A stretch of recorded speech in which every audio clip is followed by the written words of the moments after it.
The NYPD's highest paid employee under investigation for massive amounts of overtime pay that contributed to a more than $400,000 salary is now retiring early.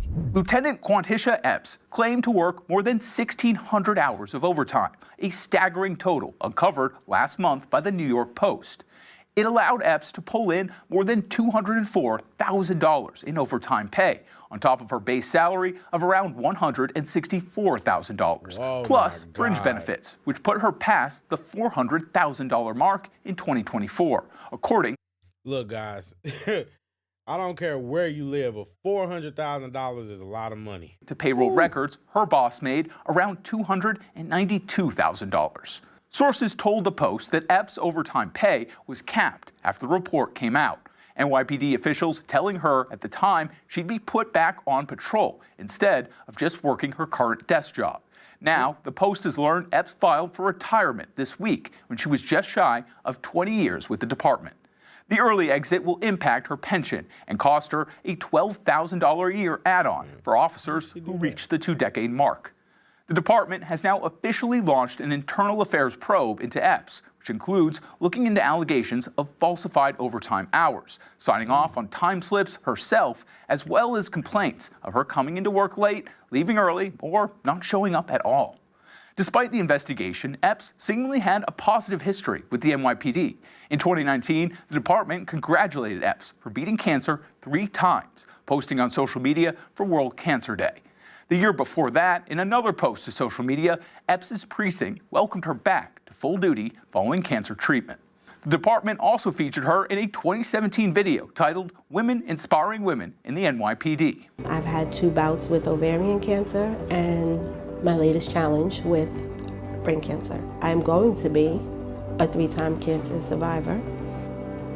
I don't have to remind myself of this.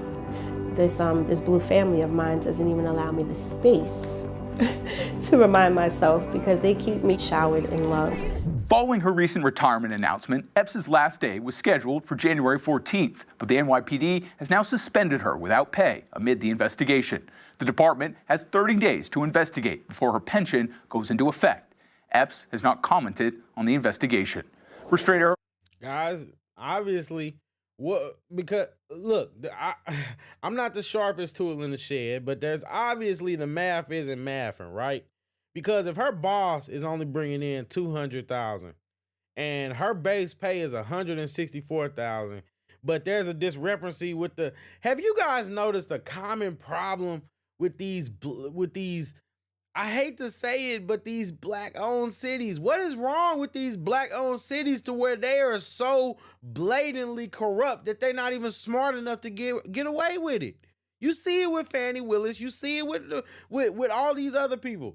But like Tiffany Henyard, all these, like, come on, the list goes on. But this is not all, though. Guys, the story gets deeper. Peep this. Freeze up. Alleged scandal amid top brass at the NYPD. 2 department chiefs out. NYPD Commissioner Jessica Tisch removed the head of the NYPD's Internal Affairs Bureau. The reason still not clear tonight, but that does come after Chief of Department Jeffrey Madry handed in his resignation as sexual misconduct allegations were made. Allegations he denies. News 4's Jessica Cunnington reporting at One Police Plaza with more on the changes. Wow. You must continue to lead with integrity and with honor in all of your work. NYPD Commissioner Jessica Tisch speaking at a promotion ceremony to members rising up through the department at a time of turmoil. The NYPD rocked by a sex scandal over the weekend, which she did not directly address. She did make clear her expectations of everyone. You are all part of a new era of professionalism, of respect, and of dedication that will define the NYPD under my tenure. We are consciously and decisively turning the page. Not seated on stage among NYPD leadership, Jeffrey Madry, the former chief of department who abruptly resigned Friday night amid bombshell allegations he demanded sex in exchange for overtime pay. Lieutenant Quantisha Epps and her attorney filing a formal complaint against Madry and the NYPD, alleging a pattern of quid pro quo sexual harassment, abuse of power that went unchecked, and retaliation aimed at silencing her. Allegations are extremely concerning and alarming. Mayor Adams had no public appearances Monday, but addressed the allegations Saturday. The NYPD and Manhattan DA both investigating, and a source familiar with the matter says federal investigators are also looking into all of this, which has sparked a domino effect of changes in NYPD leadership. A spokesperson for the mayor telling us he is working in close coordination with the police commissioner as the NYPD conducts a separate department-wide review to ensure no. Now, just to fill you guys in a little bit of backstory of what's going on. So apparently this woman, whatever her name is, I'm sorry, I don't remember those ghetto names. I'm sorry. You know, whatever that Isha was, or Tisha or whatever her name was. Look, apparently what she did was she got caught in this investigation. So during this investigation that they did, she got caught, and they basically uncovered that she had been falsifying these hours, right? Well, what does she do? Well, faced with being suspended without pay, she decides, oh, I'm going to go blame it on the man. And she blames him, her boss, for demanding quid pro quo, meaning that you give me the poom poom, you spread those cheeks, and you get extra money. Now, there have been reports about the circumstance of why she did it and all that stuff, you know, her financial situations and all that kind of stuff. And I get that. Whatever. Fair enough. But at the end of the day, this is what we're dealing with. We're dealing with, and just to get the elephant out of the room, I 100% believe she did it. I 100% believe he did it. I think they're both guilty. I don't think there is an innocent party in this. I think that this is another example of just classic corruption. These black, shout out to the Hebrew Israelites. You know, y'all precious Nathaniel, Bishop Nathaniel, whatever y'all want to call him. Look, that guy, he was involved in his own scandal. He was involved in his own scandal where he was participated in covering up the evidence so that somebody who was accused of robbing or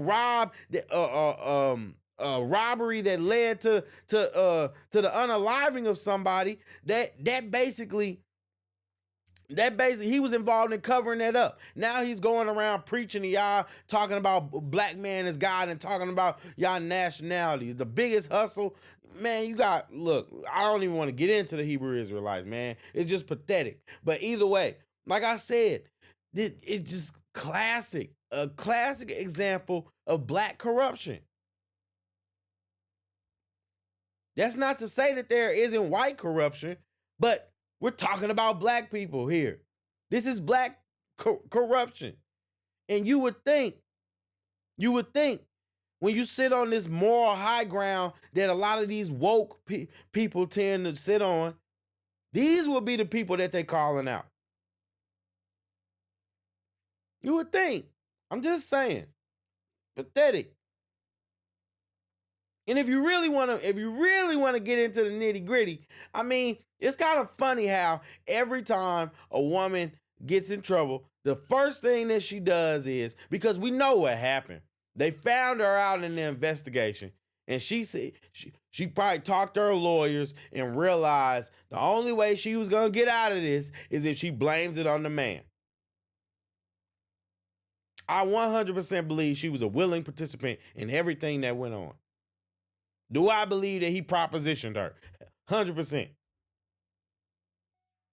Do I believe he did it against her will? Nope. No evidence of that. Do I believe that he should be fired? Absolutely. That's the thing, guys. It's like, I don't support corruption. Prove it.